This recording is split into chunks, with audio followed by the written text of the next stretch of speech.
Hey guys, it's Lisa and welcome to my channel. Today we're going to make over a few items to go in the shabby chic she shed or she shack. I got these totes on sale at Hammers, and I didn't like the little wooden pieces that were on them, so I took those off and I'm going to give them a makeover. So this is one of them, and I like the way they're made, but again, I didn't like those wooden shapes that were on them, and I want these to be more versatile and not just for Easter. So I give this 2 coats of the color Paint Blue. And though these were in a store, they didn't even bother painting the bottom, and I just think it was kind of a sloppy job. So they needed to be made over, even if I liked the type of decor that was on them. But I think these are made of fencing boards, so it's going to work really well for what I'm going to use it for.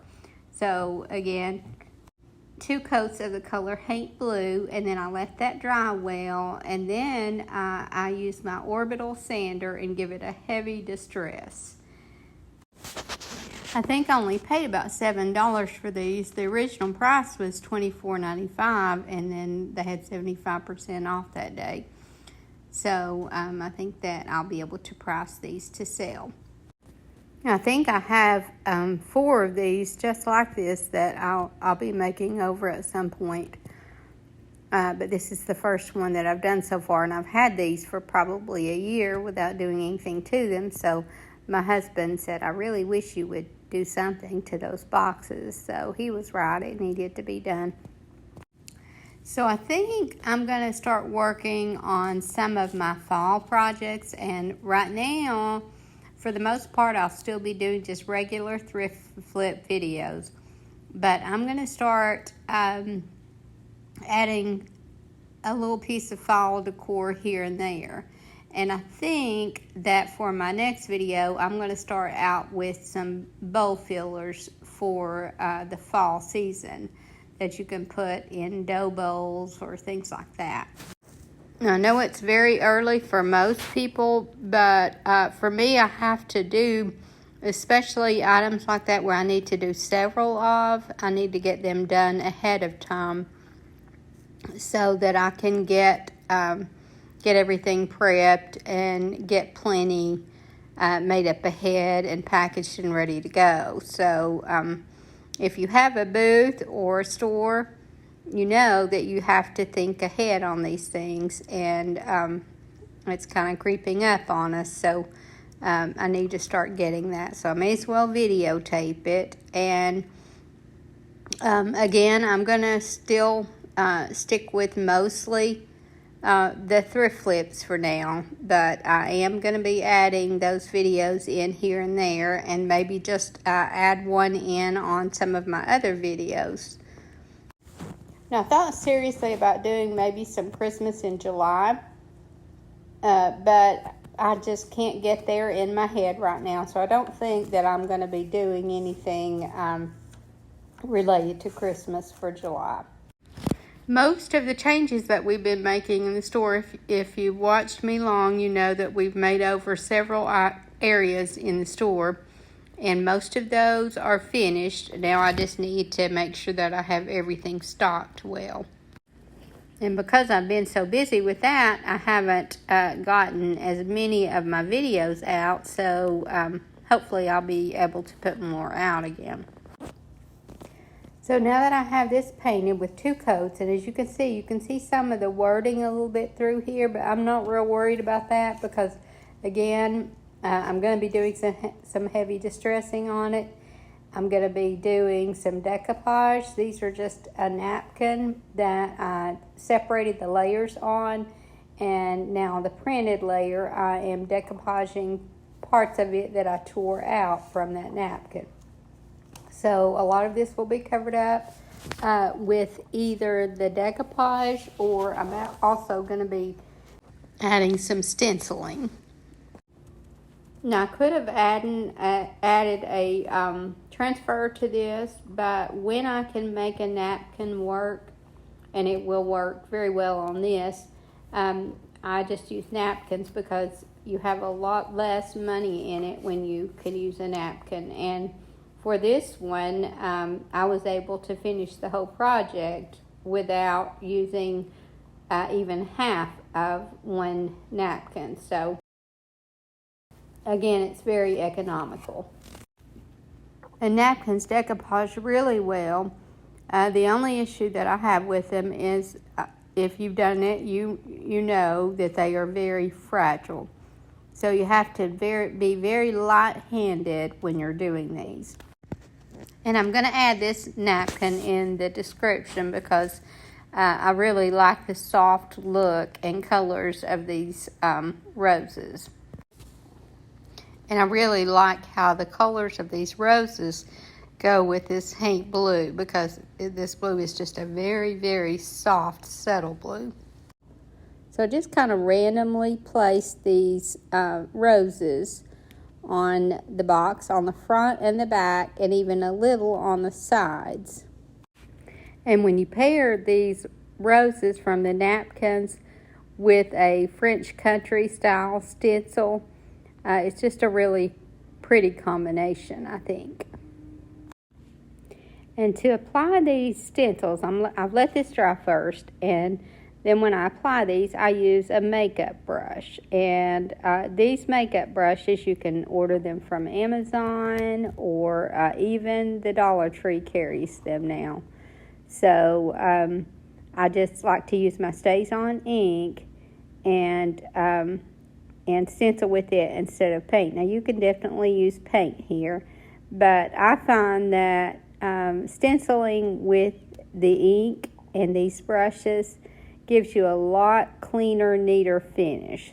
So, and it's a softer stencil, but very precise. So, so if you've never tried to stencil using this, then you should try it. And you wouldn't have to use the Stays On ink. I just prefer that, but you could use any kind of ink, especially since we're going to seal this when it's done anyway. So I do this on both sides, and then I give this one coat of a polyacrylic. And you can use any clear sealer that you want to use. Polyacrylic is just good, I think, for not yellowing. But this is a really good sized tote, and I think it could be used for a number of purposes. I'm just going to use it to display some of my bagged little signs that I make, I think, is what I have in mind for this. And I'm not even sure what this stencil says. I know antiquities is at the top, but I'm not sure what any of those words underneath it mean, but it really doesn't matter. I just like the look of them. And most people won't know what they say either. It's just pretty writing. So I do this on both sides, and then that's all that I'm going to do to this box. Now, I thought about, after I sealed this, I thought about using the Van Dyke brown glaze over the top of it. And I'm still undecided whether or not I want to tone this color down at all. Again, it's a very soft, subtle blue, but it also is a really pretty color when you add the brown glaze. So I may go back and do that. And I'm also going to be making over a little watering can. And I get these, or just got these the last time I went, watering cans from a wholesale place that I go to in Ringgold, Georgia. And it's called Rhine and Son. It's R-H-Y-N-E, Rhine and Son. And they, obviously, you have to have a tax number to buy there. But these come galvanized like this, and I think they're just screaming to be painted. So, so I take the handle off this, and then I'm going to give this 2 coats of the color Haint Blue, because I'm going to put this in that same little vignette. But I have a lot of people ask me where I buy wholesale, and Ryan & Son is just one that I have bought from for several years, and this is the one that I get most of my birdhouses that I make over from. So anyway, I'm going to start with this can here and give it 2 coats of the color Haint Blue. And then once that dries well, I'm going to do the same thing on this that I did to the tote. I'm going to use that same napkin and just tear some of those roses out of the napkin and decoupage them onto this. And although I like the look of this can the way it is, it's very obvious that it's not old. So I don't mind painting it. And it actually gives it more of a vintage look once I do paint it. Now you could cut these roses out instead of tearing them, but I don't recommend that because then you get those blunt edges and it's more obvious where your decoupage starts. Where if you tear it, it just kind of feathers that edge and it's not nearly as obvious. So I just kind of play with the placement, and again, I want random here. I don't want anything precise. I could have put an image right in the center, but that wasn't the look that I was going for here. I just kind of want to make these, add these sporadically on different areas. Again, you have to very, very lightly make your brush strokes because you don't want to tear that image. But again, if you do, it's just a napkin, so you haven't spent a lot of money on this. I think it's amazing what painting this and adding a little bit of decoupage does to make this vintage. And when I get finished with my decoupage and let that dry, before I seal this, I'm going to take a baby wipe and add a little bit of distressing. And because this is a dark color underneath, it will make it look more like old enamel, and it will give it more of a vintage look. And I mentioned that I would distress with a baby wipe, and that's because before you seal a chalk paint, water will reactivate it and you'll be able to just rub that off. So with a little bit of pressure and a damp cloth, in this case baby wipes because they're just handy, then I'm able to just kind of rub it here and there and get some of that paint off. And again, I have that dark base on this, so it's a real good color to distress to. Again, once this is all dry, then I'm going to add this stencil here on top. And I'll add that to both the front and the back, and I'm going to use the Stays On ink here as well. And again, I'll use these baby wipes to rub off some of the paint. And in some places I rub some off, and then in some places where I want just a speck taken off, then I just take my nail underneath that baby wipe and just kind of just scrape off a little speck here and there. And this works really well for that because I haven't let this dry overnight. I've just let it dry for about an hour or so, and so it's really easy to reactivate this paint. You can see how easily that scrapes off there, and I'm not scratching it like in a line. I'm just taking my nail and just kind of removing a little chip of it. And now I'm going over this with the polyurethane. And this is just a water-based polyacrylic. But I just love how this turned out. I think it turned out really well. And again, I may decide to go back and tone this down a little also with the Van Dyke brown glaze. Again, I've not decided, but I can see myself maybe doing that at some point. And I had an old rusty cloche of sorts that I wanted. It's large, and I wanted a base to put it on so that I could put some decor underneath that, and I forgot to take a before picture of that. But I ordered that from another wholesale place this one is in Texas, and it's Mexican imports is what they sell. But they make items to look old, so they purposely make some of their things rusty and crusty, and so this was one that I had ordered, and it needed a rusty, crusty base. So I had this big silver plate platter, and it's not real, but and it's very imperfect. But it's not imperfect enough to go with that cloche. So I wanted to rust this.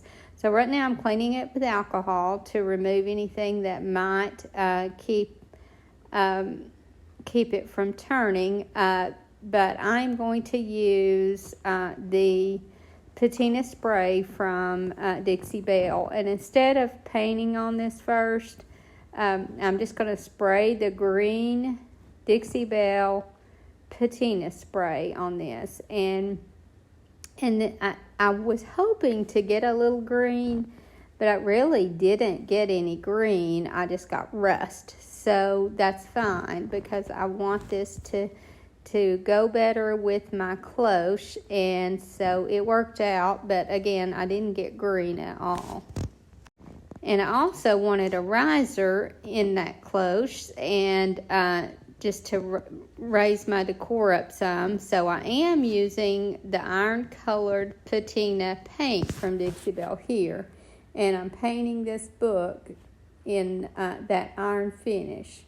And then while it's still wet, I'm going to spray that patina spray on it. Again, I didn't get green with this one either. I just got rust, which is fine because I kind of wanted, the reason I wanted to paint this and not do anything to decorate this book is because I kind of want it to blend with the tray. I just want to raise my decor up, and I thought a book would be a good thing to do that with, but I just wanted it to blend. So I gave this one coat of this Dixie Belle patina paint in the color iron, and then I sprayed it with that green patina spray, and